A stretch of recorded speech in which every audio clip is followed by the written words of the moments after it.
When it comes to investing, retirement, legacy planning, taxes, or health care, the decisions you make today can greatly impact the quality of life for you and your loved ones tomorrow.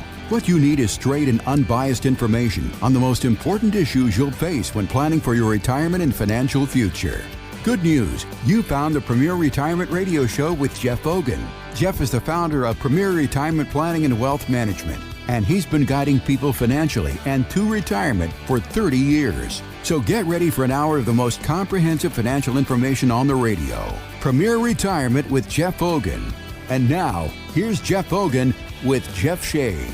Thank you so much. Welcome to Premier Retirement with Jeff Hogan, the radio show that gives you the straight talk and honest answers you need to help you reach your wealth management and retirement goals through smart investing and careful planning. On today's show, we're going to be talking about the economy. It didn't really crater in the first half of 2023, and that means Wall Street was very wrong, and they'll probably be wrong about the second half of 2023. We'll get Jeff's comments on that. Also, we'll be talking about which is best for your estate plan, a will or a trust, how to calculate your life expectancy, and of course, listener questions and more. My name is Jeff Shade, and I'm just here to ask those questions. But of course, the words of wisdom and solid advice come from Jeff Hogan, founder and president of Premier Retirement Planning and Wealth Management. Jeff, how you doing this weekend?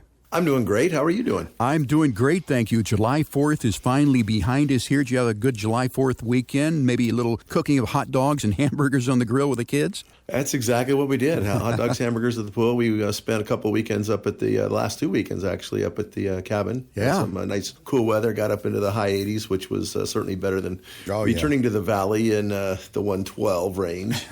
It was kind of nuts, but we got over that. And then, of course, work's starting up, middle of the week. But we have a pool, and, Yeah. My son bought one of these little blow-up slides that yeah, sure. You put water on and stuff like that. And Fantastic. we've been using that on a couple of the last parties. And I've got, 2 birthdays happened this week. My oldest daughter, Whitney, had her birthday on July 5th. We got a couple of firecrackers, we had a good for her. Birthday for her. And my youngest grandson, Lincoln, was also born on the 5th of July. Wow. So. Well, it sounds like you had a busy holiday weekend. I'm glad it was good, celebrating America's independence and the birthday, 247 years old so far. Well, Joey Chestnut had a good weekend, too, if you know who he is. He inhaled 62 hot dogs and buns in 10 minutes to once again win the Nathan's Famous Hot Dog Eating Contest. His personal best was 76, but still impressive. 65 hot dogs. Yeah. I would imagine, what do you think, Joey Chestnut never eats hot dogs any other time of the year, probably despises them. Yeah, I don't know. Maybe he's so interested in that $1,000 reward or whatever it is. I know it's, or what it was, a lifetime supply of hot dogs. I don't know what it is, but man. It's not worth blowing your body up. Now, I can't imagine somebody, unless you're a genetic anomaly that has a stretchable stomach that gets bigger than a beach ball, or you must have to have some pre-surgery to reinvent your stomach to something that's elastic that can hold that many hot dogs. I just don't get it. I'd be puking on my 4th one. Well, I just can't imagine. It's all about the fame part of it, too. But I think they probably should. That was a good point. They probably should check him to make sure there's no scar from enlarging his stomach. It's the opposite of weight loss surgery. He wants to make his bigger. But nevertheless, more power to him. I know the name Joey Chestnut, so I guess he's achieving his goal. But he doesn't look too healthy. Hot dog's not the best thing for you. Well, anyway, let's get into our show today, Jeff. As I said, the economy didn't crater in the first half of 2023, and that means Wall Street was very wrong. And I'm going to give you some examples here. The start of the year, the top forecasters were predicting the S&P 500 would have a bad first half as the U.S. would slide into recession. Well, the reality, the S&P 500 turned in a stellar 6 months, rocketing 17%. They said the index would end in 2023 around 4,000. It's already 4,500. And as far as the recession, we are still waiting on that. So I guess, Jeff, the question is, should you really take with a grain of salt the things that you hear on the radio or you see on TV? Do these prognosticators really know more than you or I do?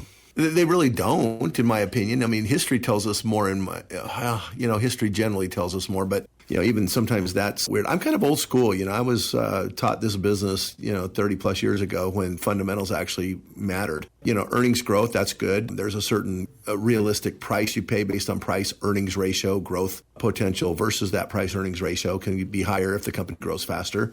Dividends, I'm not really a dividend guy. I'm really more about what you keep that matters. There's a lot of companies paying dividends that, have gone down. Like I'll pick one, AT&T. It's gone down over the last 5 years about the same amount as dividends they've paid out. So in my opinion, that's a break-even deal. You could have done that in the bank. without, watching your stock go down. Yeah, but we get the dividend. Well, they can stop that dividend anytime you want to. You've got companies, speaking of dividends, like GE, General Electric, which has paid dividends since the 30s. And, I think just for a brief moment may have missed a few, but after like 100 years. But they're paying a dividend again. Isn't that exciting? Their dividend's 30 cents and the stock's over $100. So that's less than 1/3%. Is that a dividend stock? Do you buy it just because of that? No. Right now, people are buying GE because it's growing. And, it's up, I think, probably 100% in the last year because they're selling all kinds of jet engines to everybody from the big airplane makers to other people. So there's different reasons to buy a stock. I mean, maybe you bought GE 100 years ago because it paid a dividend, but right now I'd buy it because it's getting a lot of sales and the earnings are actually up. That actually has some fundamental, underpinnings to make it a reasonable buy. But what really scares me is this AI craze, which has caused six stocks out of the S&P 500 to basically equate to all the earnings or all the growth of all the other 493 stocks are about even. The other 493 stocks, more are down than up this year, which means breadth, means the market overall is not performing. So, the prognosticators, I think, were right about the performance of the market in general, that it was going to be soft, that there wasn't going to be a lot of earnings growth for many of these companies. A lot of the companies are, we've got that ChatGPT, Microsoft's behind that one, and that's been driving its entire stock rebound. Apple, it's always got something, around the corner that it can, dangle out there and make people excited about buying Apple. Amazon's got some, they're trying to get in the AI business and, develop chips. Tesla, they're going to do their own chip. NVIDIA's going crazy. But the AI business, artificial intelligence business, I just read a report just a couple of days ago that said that there's probably about $2.4 trillion in total growth or total realistic revenues over the next 3 or 4 years in the AI business. Okay, so that's in the next 3 or 4 years. Yet there's been like $2 or $3 trillion in market cap rebound growth if you count NVIDIA and other companies that have rebounded just based on this rumor. Now, that's just in the total market cap, the capitalization of the price of those stocks. Now, the price of those stocks has to be diluted by earnings, not revenues. So we're talking about a couple of trillion in revenues, yet the value of those 6 stocks have gone up more than that. So, how does that justify paying based on revenues rather than earnings? I mean, who knows what AI is going to really do? So a lot of that's been speculative. So we've got 7 stocks driving the market that is speculative. So I think, it comes down to the prognosticators. They're looking at the overall economy. Yeah, it's going to be flat. I think they jumped the gun as far as thinking that there was going to be a recession right away. If you look at history, and I've said this before, that, after the inversion of the interest rates, when the long-term rates basically go lower than the short-term interest rates, we have this inversion cycle that has happened 7 or 8 times in the last 30, 40 years. And every time that it happens, about 11 to 14 months later is when the recession happens on average. Now, it could happen a little bit sooner, but typically it's like between 6 and 24 months. But more often it's the 11 to 14 month range, depending on when you say you notice it or when it actually starts. So we may actually already be there, but we just passed the 12th month. We're in the 13th month. So we're still in that range when recession based on that yield curve inversion would actually take place. So, that's usually when we get the fear coming back into the market, people start selling and so forth. But, keep in mind, the prognosticators, as you call them, the gurus that are supposed to guess where the market is, the chief investment officers of the big companies are saying, earnings growth is not going that well. The cost of borrowing is huge. Only the companies that have hoarded cash at low interest rates are going to win on this one. And if you haven't, you've got to pay double or triple the interest rate you were paying just a few months ago. And that's going to cut into earnings also and cut into the infrastructure growth of these companies, the growth in the manufacturing growth, and a lot of things that drive the growth of the companies in the future are stalling out right now. So, that's why we don't see a lot of the institutions buying the stock, but we do see that liquidity, even though our Fed is reducing the liquidity by contracting the money supply, by raising interest rates, there's still a lot of money out there coming in from UK. I think there's been $3 or $4 trillion come in from other countries. And those other country investors, by and large, don't like their own markets. And so they've been jumping on this AI bandwagon and the American stock market and pumping some of that money into the market. So we've got a liquidity issue that is being created from around the world globally that is affecting our market, even though our market's trying to push off that increase of capital and get inflation back under control. I mean, we're still well above 20% inflation from where we were when Biden took office. Mm-hmm. And that means there's 20% less buying power than there was just a couple of years ago. The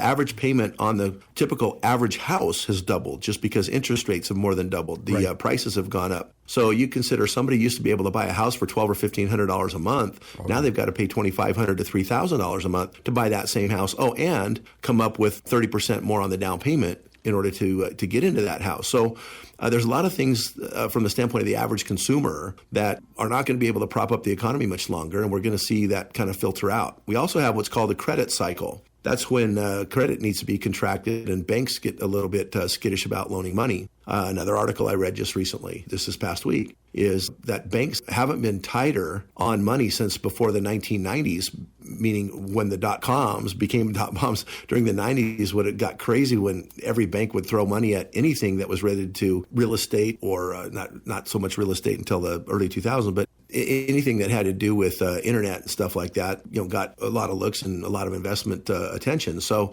we had this crazy market go up, and then we had the real estate craze follow right after that. So banks have been very loose on money. In fact, the last decade they've been very loose on money because, they can borrow money from the Fed for 0% and loan it out to you at 2 or 3 or 4 and still make a ton of money if you consider those margins, double or triple their money on the interest that they pay versus what they get. In fact, most banks make a lot more than that because they charge points, fees, and other things that enhance the rate of returns to much higher than that. Bottom line is our money supply is tightening. Banks are getting tighter. The credit cycle is turning. There was a interest rate inversion, long-term, short-term interest rates. We have too many things that, in my mind, show that we have to kind of hit those crossroads where things are going to, shake down, and we've got to have that correction we've been waiting for. It's been pushed off a little bit. There's been a lot of hype that's driven that. I think too many people listen to hype and don't look at fundamentals nowadays. Does that mean we get in the market because there's a lot of hype and there's some liquidity coming in from other countries? Or do we look at the fundamentals and say, you know what, long-term fundamentals still matter? And do what John Templeton did and John Bogle and those other people that said the best way to make money is buy when everybody else is selling and sell when everybody else is buying. And right now, everybody else is buying, so it might be a good time to sell. And that's why a lot of these market makers, the Merrill Lynch's, Bank of America, Citicorp's,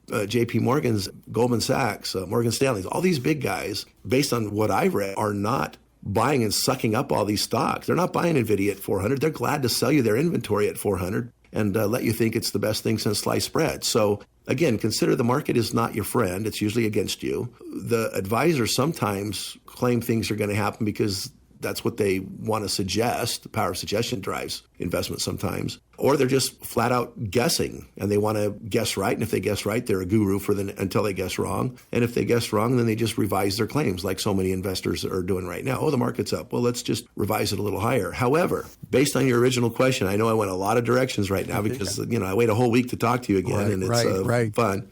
And I have all these things on my mind I just want to dump out. And so thank you for just sitting back and listening. I hope the listeners aren't bored yet. But bottom line is, a lot of things are happening that still look like fundamentally we've got to go through this long-awaited correction that didn't happen the first half of the year. Just looking at history, the cycles show that it should happen the last half of the year. So I'm still expecting that. That's why we're not back in the market. Our indexed annuities are going up but when the market's going up. That's good. And the nice thing about that is they're locking in the profits. Our non-market stuff is still making, 4.5%, 5%. Private equity is making 8 or more consistently with no or low risk. I shouldn't say no risk, but very little risk. And so we're in a good place. If the market continues to surprise us, we're still making money and we're not losing. If the market turns a corner and goes down, we're not going to be in a position to get, our butts kicked either. Because, just like the market's gone up a little counterintuitively this year so far, especially the NASDAQ, more of the tech stocks, it could slip and whip back so fast with just the wrong news flash or just a little bit of selling where one of these market makers, one of the big institutions decide to just get rid of the rest of their portfolios of all these overvalued stocks that are 2, 3, 4, 5 years ahead of their time price-wise and dump them when the market's good so that they can buy them again low when everybody freaks out and sells out later. That's how the Wall Street people get richer and how the rank and file investor gets poorer and has to regroup and start over and come back. And Wall Street doesn't care.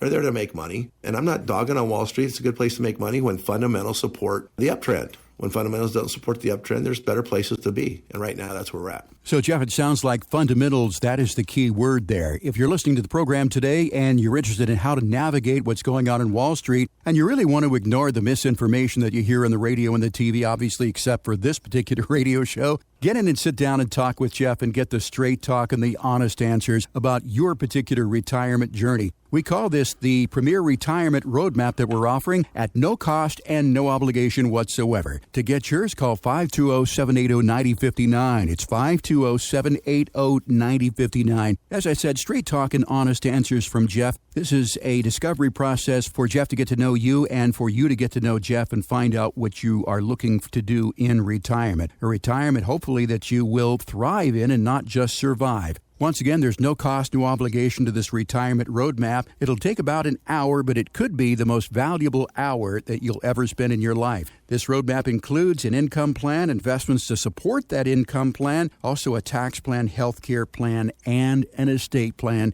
And once again, no cost, no obligation. Call right now if you want, 520-780-9059 to request it. You can also go online to premret.com, Premret.com, and request your retirement roadmap right there, Premret.com.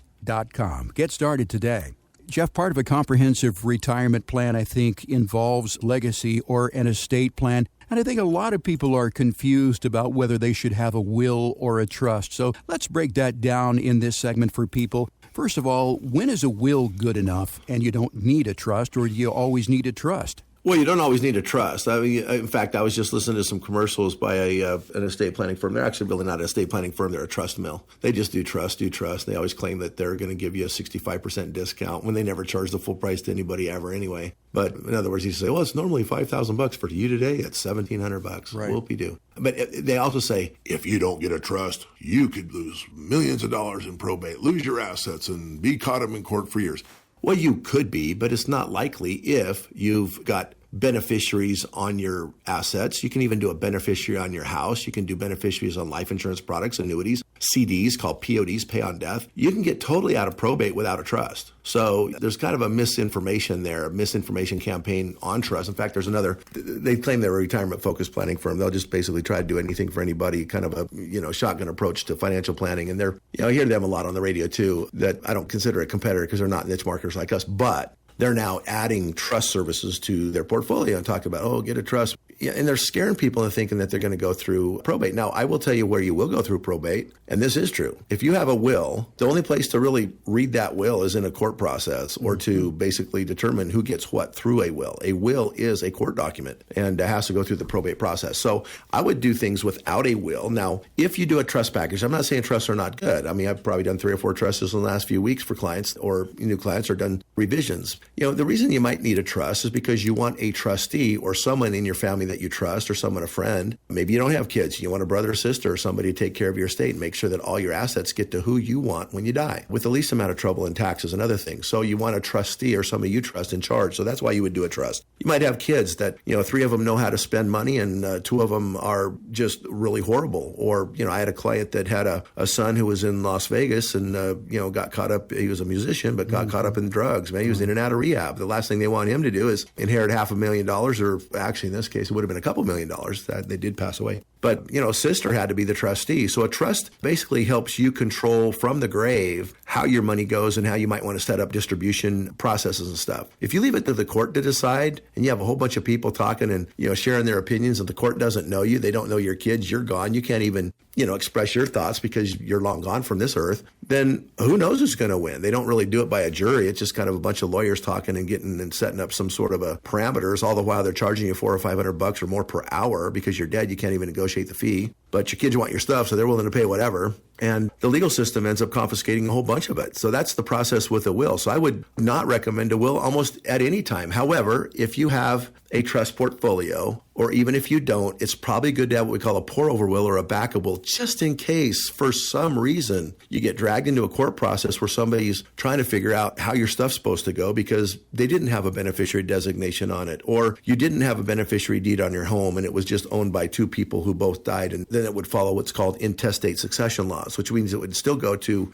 a spouse and children and things based on what the court says the normal distribution should be. However, if you want something different than that, or you have your own mind made up of how your stuff should go or where it should end up, you should be able to say that. So you can still put it in a will. You could also do a trust, which many of our clients do, and you spell out all your wishes to how your assets should end up. And the will that goes along with that particular document would be a will that says, hey, whatever I said in my trust is how you distribute my property. The trust prevails here. So let's not go through this court process and just, point to the trust, and it's already laid out for you. Let's not go through, deliberation on, what might be a better distribution because it's already laid out here for you. So a will can be a companion in a way to a trust, just in case there's things that are left out. But if you're really thorough in the way you plan, you can avoid probate without a trust and without a will. You just have to make sure that everything has a direct succession listed on it. And nowadays, everything pretty much does. The things that don't would be called the pickup truck estate plan. That means all your personal property is sitting in the house. All you do is you drive up your pickup truck, load it up, take it to your house, and it's yours. I mean, there's nobody really watching how many spoons and forks and knives you've got in the silverware drawer. Nobody's going to remember, if that was a real Kincaid painting or it was a fake. I mean, who cares? I mean, none of that matters, right? So the court doesn't even matter. But if it gets to court, they'd love to,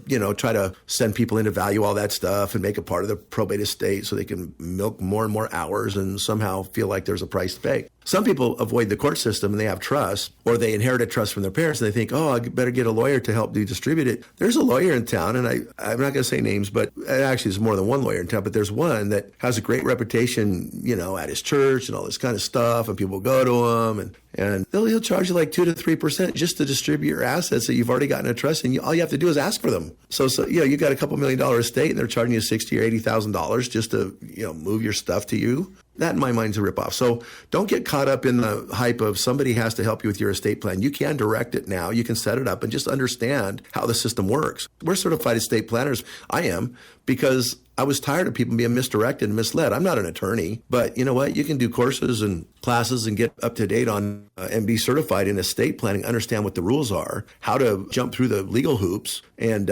comply with the law that is in your state, and do just fine without a lot of legal costs and so forth. So, as one of those 5 pillars of planning that we offer, estate plan review is also what we do. If you don't have an estate plan, we'll build one, or we'll at least include the way we set things up with the accounts in your estate. And if you need a trust, we'll get a trust. If you need a will, you need a will. We'll probably do both. We're not going to do just a will, because that's kind of a set you up for a direct problem with a probate issue.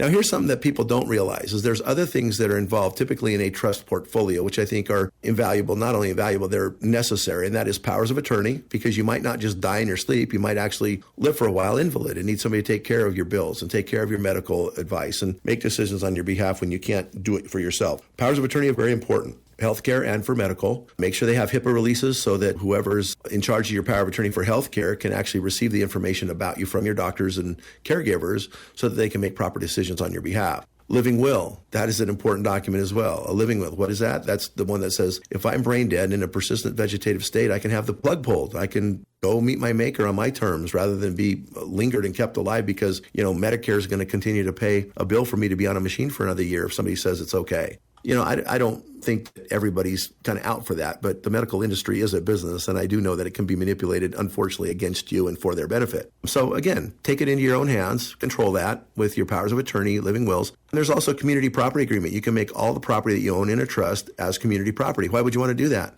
Believe it or not, if you own it in just joint tenancy with rights of survivorship, when a spouse inherits it, you don't get actually a step-up in basis on that half. But if you have it in joint tenancy with community property, you do actually get a step-up in basis when the first spouse dies, which is kind of cool. So when the first spouse dies, you have a new basis for all the stuff you bought. And if you want to sell something, there's not going to be a capital gains tax on those things. So that might be one reason to have a trust with a community property agreement attached, that all trust property is treated as community property and gets that tax break. Or you could do what a lot of my clients do that don't have trusts, and that is to make sure that you take it in, you own your house and other things in joint tenancy with community property, with rights of survivorship and community property, joint tenancy and community property with rights of survivorship. So bottom line is, while there are some applications for a will, generally speaking, you don't need a will. I prefer not to. A trust may be the answer, but you don't even need a trust. The best thing to do is, talk to a certified estate planner or somebody that knows the business inside and out, doesn't have something to sell you, but help you understand what options are available to you. But there's many, and it might not be just what the guy on the radio is trying to sell you that day. So learn the options and do what's best for you. And of course, Jeff is a certified estate planner. So if you have questions about wills versus trusts, once again, give Jeff a call at Premier Retirement, 520-780-9059, and get your retirement roadmap that does include the question whether or not you need a will or a trust. 520-780-9059, or request your plan online. No cost, no obligation at premret.com, PREMRET.com. Time for a break, Jeff. When we come back, listener questions and more when Premier Retirement continues here on 790 KNST, Tucson's most stimulating talk.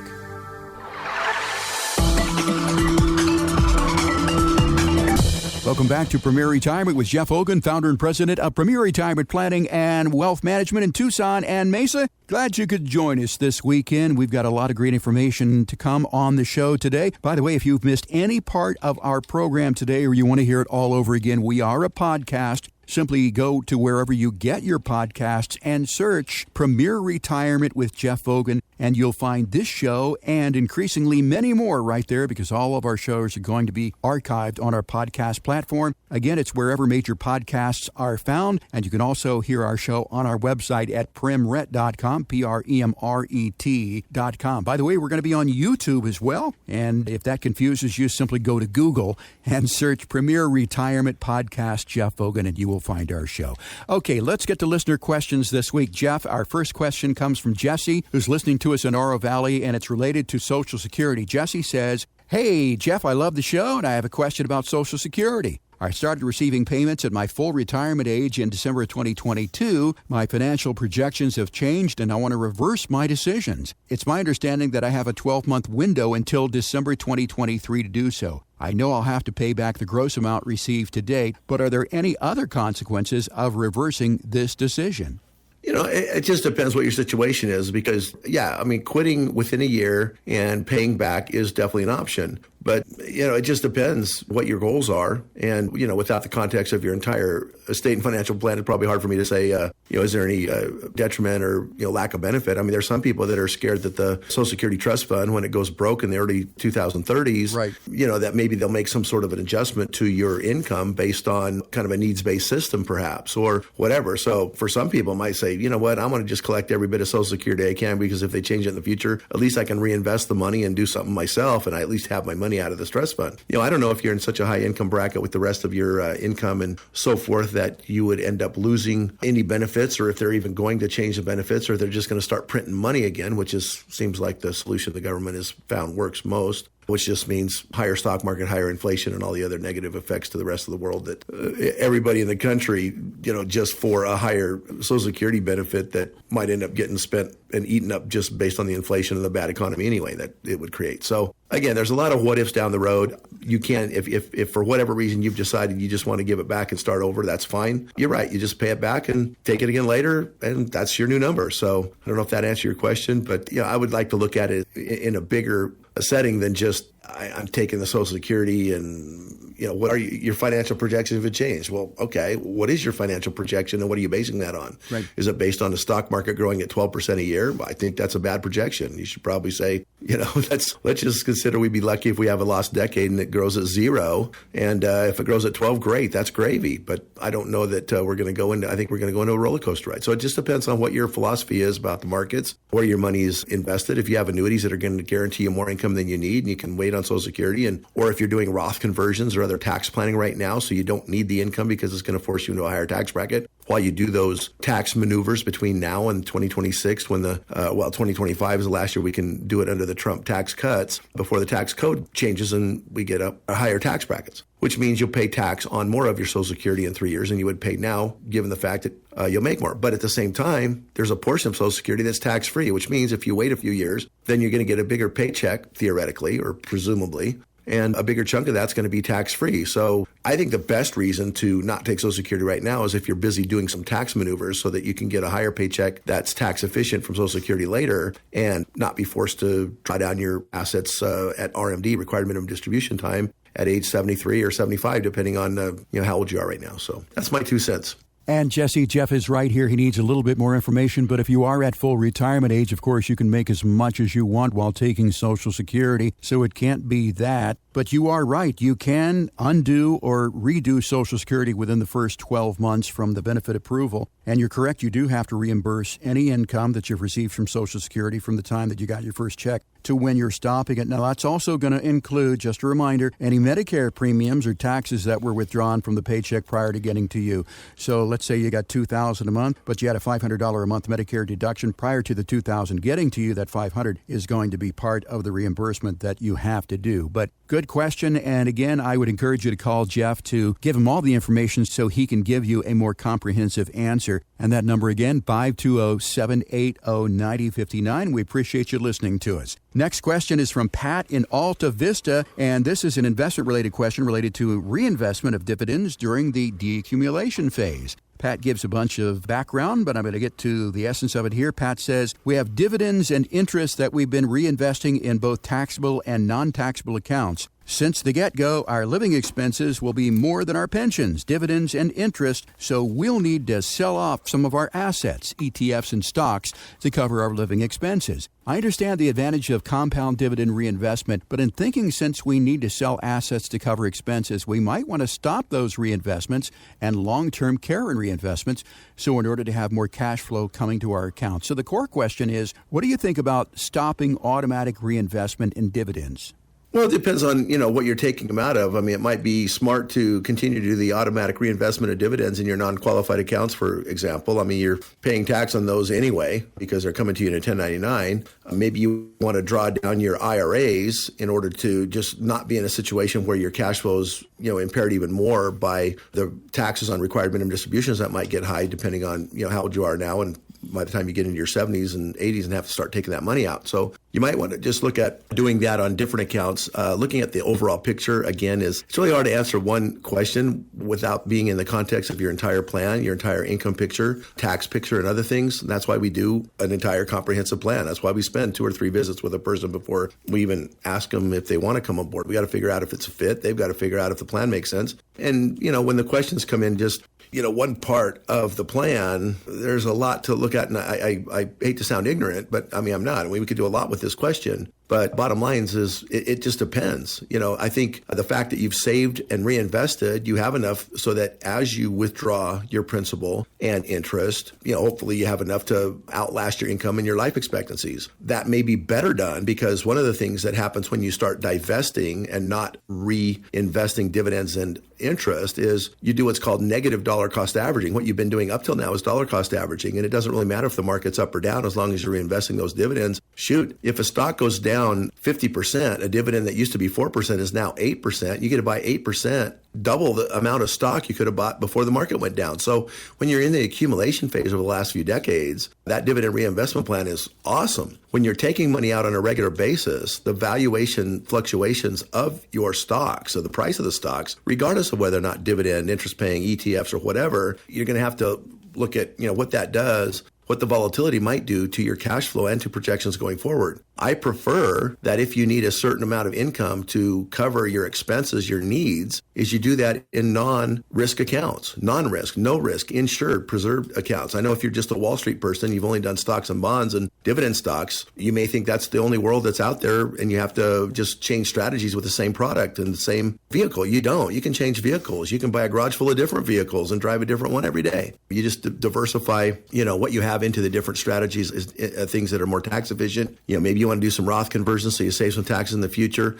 What it comes down to is what's the bottom line? How much are you going to get to keep to spend? How much are your expenses? How much shortfall do you have? How much are we going to have to draw into principal? And would you like that principal to be guaranteed as long as you live, no matter how long you live? There are annuity companies that are insured and secured that if they underperform their expectations, they'll still pay you a paycheck till you die. And we don't know what our life expectancies are these days. I mean, we keep living longer and longer than we expect. Most of my clients think they're going to live, well, just do my plan for 10 or 15 years. In 10 or 15 years, you're going to wish you did it for another 20 or 30 because you're still kicking and you think, oh, sheesh, they got this new medicine and it cured me of my whatever, and I'm living longer than I thought I would. Well, yeah, welcome to the new age of aging. Is you get a lot longer time to play the retirement cash flow game because people are living longer, and you might be one of those people, or your spouse might be. So again, I would look at your overall assets, give it a reasonable rate of return, but don't count on anything that's at risk. And the dividend reinvestment program is great. That's great for money that you can afford to maybe wait on. Maybe you convert all your assets in IRAs and Roths and things to income plans that'll guarantee you your $120,000, $130,000 a year. And then maybe you invest the other $500,000 or $1 million in non-IRA assets into those ETFs that don't actually that could actually reinvest the dividends and interest internally without causing you a tax problem. So again, I would look at the overall picture. We'd sell the things that cause you an unknown tax problem, like some of the mutual funds and non-qualified accounts. I think are a bad idea because you never know what they're going to make. Generally speaking, they trade so often that you're going to get a tax bill you don't like on good years, and you might not get the losses you expect even in the bad years, depending on what they buy or sell. So anyway, I've probably covered a lot of things that may be nebulous with some listeners, but ETFs and mutual funds, for example, are taxed differently. So you might want to consider that in the non-tax qualified accounts. If they're in an IRA, they all get taxed the same. You pay taxes when you pull the money out, and you don't pay taxes until you pull the money out. Unless it's in a Roth, you already paid taxes once. You don't have to pay taxes again. So again, look at everything. Taxes, the way they're taxed, how they grow, and what kind of guarantees they give you as far as income that might even exceed the account should the account run dry. Because the only thing worse than dying is outliving your money. And I had one person say when I asked that question, I said, what's the only thing worse than dying? I go, well, I don't know, having to move back in with your kids. Yeah. Like, yeah, that would be a bad thing, right? That's kind of retirement failure unless you really love your kids and they have a really big, nice house. In fact, that might be the better retirement plan if you have that situation arranged. But bottom line is most people want to retire on their terms. They don't want to have to move in with their kids, even if they are rich and have a big house. So, do it on your own and make sure you're okay. Pat, thanks for that question. Thanks for listening to us in Alta Vista. And, of course, you will get Jeff's book, Retirement, The Road Ahead. And in just a moment, I'm going to tell our listeners how anybody can get retirement, the road ahead. But for right now, we're going to take a hard right turn and answer a question from Brett in Tucson, who's wondering about a financial advisor. And Brett is one of the younger listeners, I would imagine, of this show, because Brett is only 38.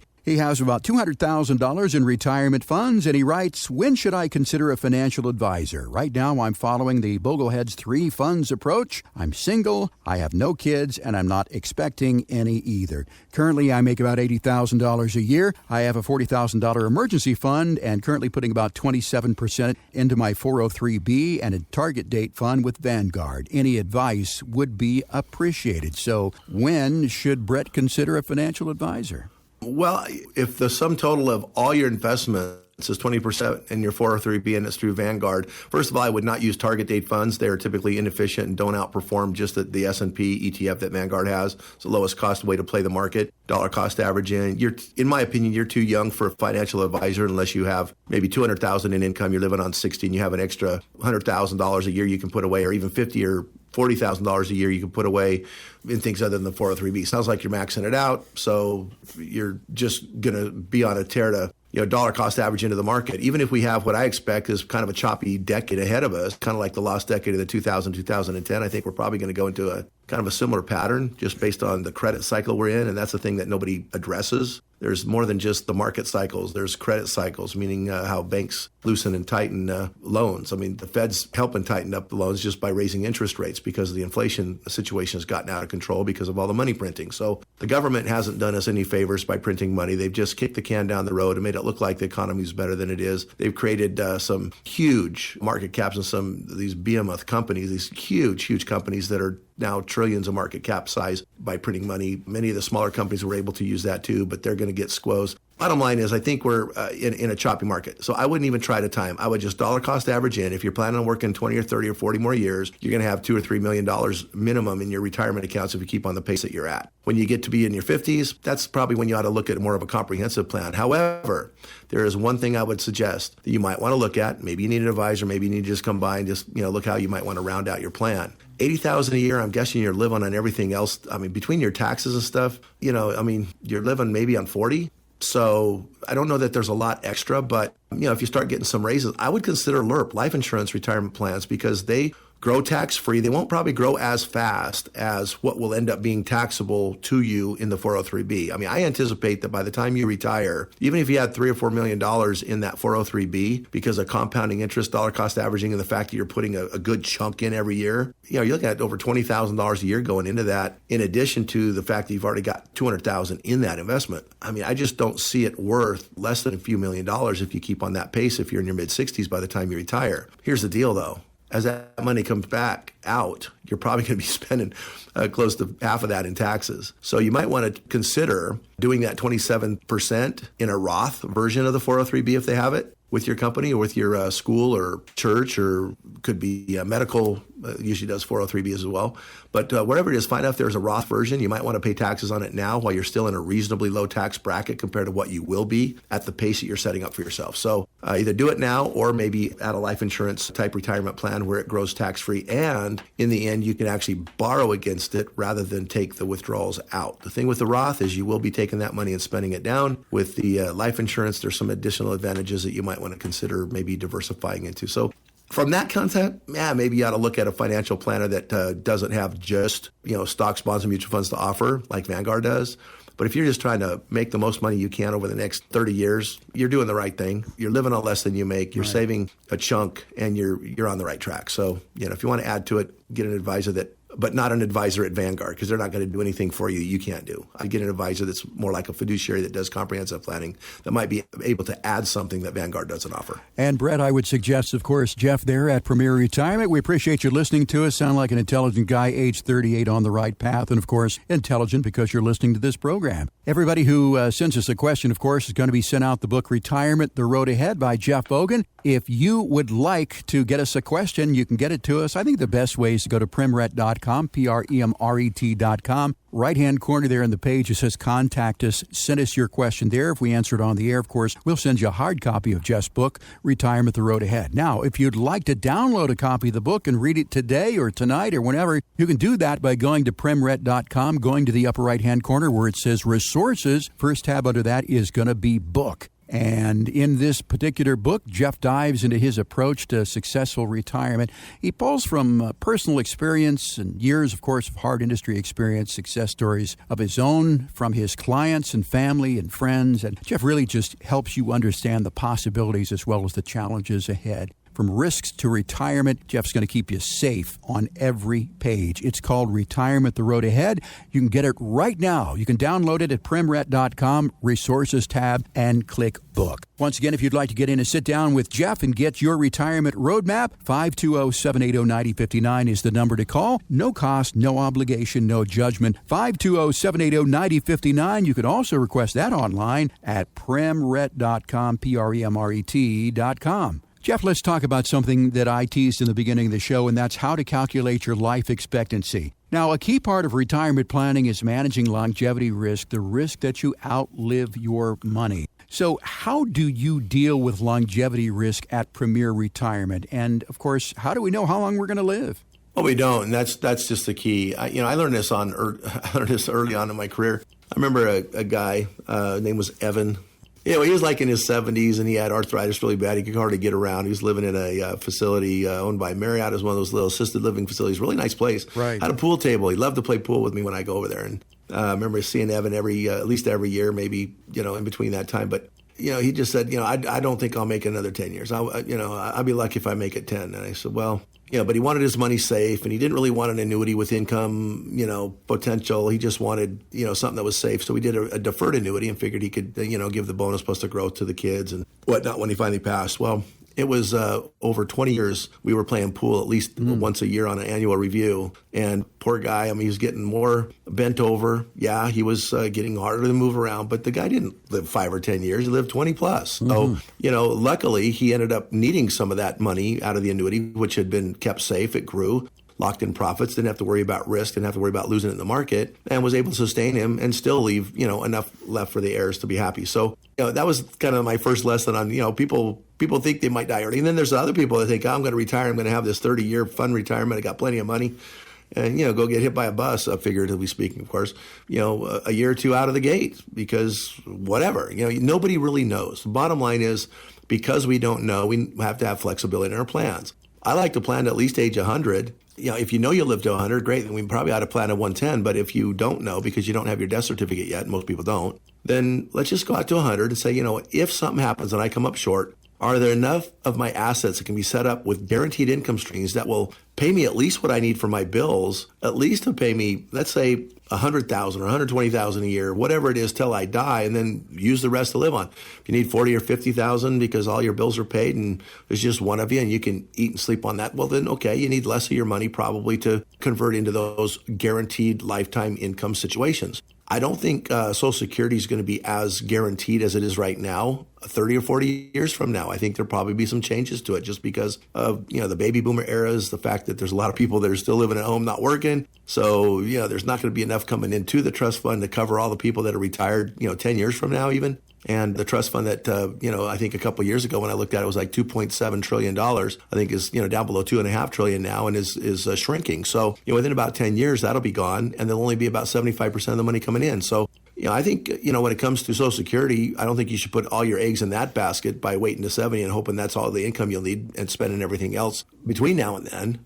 You might want to convert some of your assets into something that has no longevity risk, that takes care of that issue with either annuity. The old school annuities used to be where you could buy a nice payment till you die, but if you died and didn't use up all your money goes to the insurance company and pays for the people that live too long. There are a new generation type of an annuity where it can still grow based on the indexes of the market on a very good clip. I mean, you can make better than, double figures in the good years, and you never make less than zero in a bad year. Those products do exist. And, if you put your money in one of those, the company, because they know you're not risking any of the principal, they know your principal is going to at least live, if you take, say, a 5 or 6% drawdown, they know that your principal is at least going to be 16, 18, or 20 years long. And then if they're smart with your money, they know they're going to make enough to give you another 10 or 15. So they can do an income plan based on a really nice payout, better than the 4% rule Wall Street tells you is a safe way to withdraw if you have a stock and bond portfolio, which is odd when stocks over the course of history have averaged around 10 and bonds have averaged around 5 or 6. Interesting that you can only take 4 when the average rate of return is higher on those. Well, guess what? They just basically, self-indicted. I mean, they basically said, yeah, guess what? Volatility kills an income plan. You really shouldn't have it here. It's great for growth at 5 or 6% on bonds and 10% on, stocks over time. But on income, your money's going to run out at 4%. And by the way, after the lost decade of the 2000 to 2010, some actuaries revised that withdrawal rate to more like a 2.1 or a 2.5 rate of withdrawal. Well, if you could do an annuity that's deferred till you die, meaning that if there's any leftover account, your heirs get it. But if for some reason you run out of money, you still get a payment. Why is that not the best win-win situation you could come up with in retirement? I love that. Fact is, Wall Street doesn't make as much money on those type of annuities, and neither do I, frankly. But it's the safe part of the client's income that keeps them happy and keeps them sticky and keeps them around here so that we get to manage the rest of their money. So, I mean, if Wall Street would, I should probably not say that out loud. So if Wall Street people heard that they'd keep their accounts longer if they took care of the person's income in retirement first, rather than just keep trying to risk it because that's where the money's at, because you can trade it, you can charge fees on it. It goes cha-ching, cha-ching, cha-ching, a lot of different ways. And so a Wall Street firm, does a lot better managing mutual funds plus charging a fee and then having an advisor charge fees, and they split the fees with the advisor. I mean, shoot, they're raking in at a pretty good clip.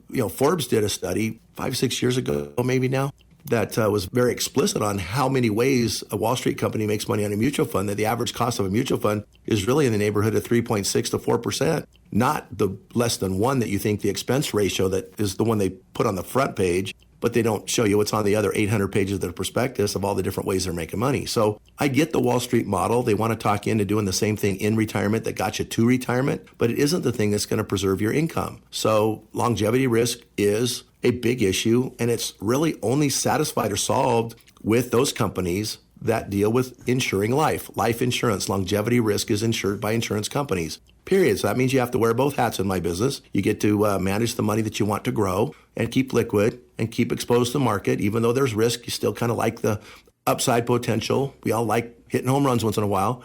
But we also like to know that our bills are paid on a monthly basis. And so we solidify that with what we call our paycheck money, those things that don't have risk. And there's 2 buckets. There's really only 2 buckets you can put your money in. One that protects your principal and doesn't have risk and grows at a reasonable rate. And the other one that could grow at an extraordinary rate, but also lose your money. So there's a risk bucket and the non-risk bucket. What would you rather have your income come out of? I will say that in all cases, the math works better out of a non-risk bucket. So why not do that and not worry about how long you live, whether it's 85, 95, or 105. Or 65. So the bottom line is, do not be subject to longevity risk because, planning for a 10-year retirement looks a lot different than paying for 30 years out of the workforce. If you've got questions certainly about longevity risk, get in touch with Jeff at Premier Retirement, 520-780-9059. And if you're wondering how long you're going to live, these are not actual figures, but you can get a guesstimate. Social Security has a site to do that, is titled Social Security Life Expectancy Calculator.